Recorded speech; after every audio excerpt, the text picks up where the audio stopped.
بسم اللہ الرحمن الرحیم رب اشرح لی صدری ویسر لی امری واحلل عقدۃ من لسانی یفقہوا قولی۔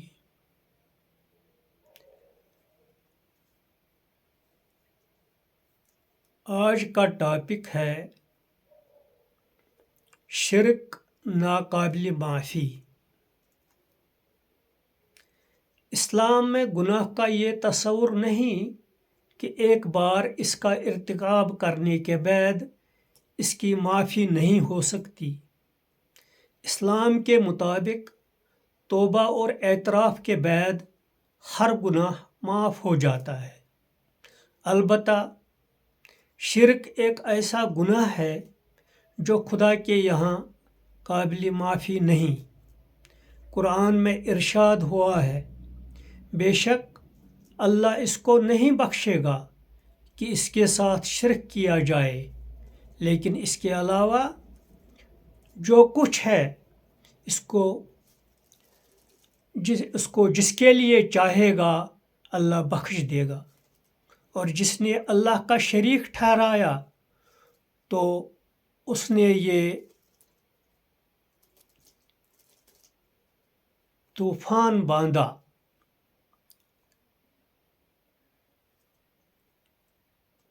شرک کیا ہے؟ شرک یہ ہے کہ ان چیزوں میں سے کسی کو اللہ کا شریک اور ہمسر ٹھہرایا جائے جو صرف خدا کے لیے خاص ہیں۔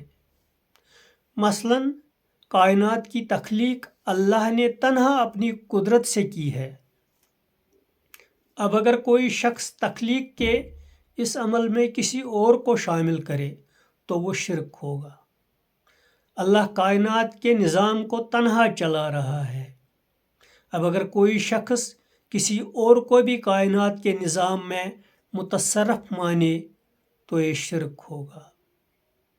ہر قسم کا اختیار حقیقی طور پر صرف ایک اللہ کو حاصل ہے۔ اب اگر کوئی مانے کہ ان اختیارات میں کوئی اور بھی حصہ دار ہے تو یہ شرک ہوگا۔ انسان کو دنیا میں جو مختلف قسم کا رزق ملتا ہے وہ تمام تر اللہ کی طرف سے ہوتا ہے۔ اب اگر کوئی شخص سمجھے کہ کوئی اور بھی ہے جو رزق رسانی کا اختیار رکھتا ہے تو یہ شرک ہوگا۔ اسی طرح الہ یا معبود کا درجہ صرف ایک خدا کو حاصل ہے۔ اب اگر کوئی شخص کسی اور کو معبود مانے تو یہ شرک ہوگا۔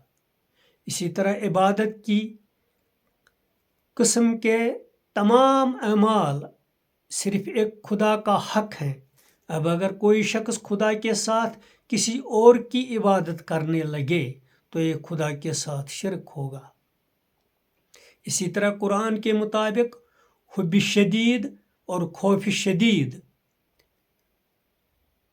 یعنی انتہائی حد تک محبت رکھنا اور انتہائی حد تک خوف رکھنا بھی صرف ایک خدا کا حق ہے۔ اب اگر کوئی شخص ایک خدا کے سوا کسی اور کی حب شدید یا خوف شدید میں مبتلا ہو جائے تو یہ بھی شرک جیسا ایک عمل ہوگا۔ شرک ناقابل معافی کیوں ہے؟ اس لیے کہ یہ خدا کی دنیا میں کسی اور کو خدائی کا درجہ دینا ہے۔ یہ خدا کے غیر مشترک حقوق میں کسی اور کو حصہ دار بنانا ہے۔ یہ قرآن کے لفظوں میں کسی اور کو خدا کے ساتھ اس کا ہمسفر ٹھہرانا ہے۔ اس قسم کا فعل اپنی نوعیت کے اعتبار سے عین وہی چیز ہے جس کو عام دنیاوی اصطلاح میں ریاست سے غداری یعنی ٹریزن یا ریاست سے بغاوت یعنی ریبیلین کہا جاتا ہے۔ غداری اور بغاوت جس طرح دنیاوی بادشاہ کے یہاں ناقابل معافی جرم سمجھے جاتے ہیں، اسی طرح بادشاہ حقیقی کے یہاں بھی اس قسم کا فعل ناقابل معافی کی حیثیت رکھتا ہے۔ شرک بلا شبہ اللہ کی سب سے بڑی ناقدری ہے۔ اللہ بشری تقاضے کے تحت پیش آنے والے کسی گناہ کو معاف کر سکتا ہے، مگر جو لوگ جان بوجھ کر خدا کی ناقدری کریں وہ یقیناً قابل معافی نہیں ہو سکتے ہیں۔ وآخر الدعوانا ان الحمد للہ رب العالمین وباللہ توفیق۔